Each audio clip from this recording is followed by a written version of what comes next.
পদ্মা সেতুর মাঝখানে বিশাল এক অ্যাক্সিডেন্ট হয়েছে। আপনারা মানে ফরিদপুরের লোক যারা যারা আছেন সবাই একটু বেশি বেশি ভিডিওটা শেয়ার করেন, দেখেন ভিডিওটা।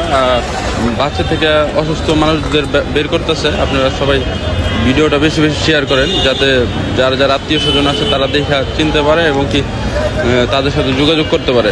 বিশাল অ্যাক্সিডেন্ট হয়েছে, দেখেন আপনারা পুরো ভিডিওটা দেখলে সবাই, কারো যদি পরিচিত কোনো লোক থাকে তাহলে আপনারা কিনা নিতে পারবেন।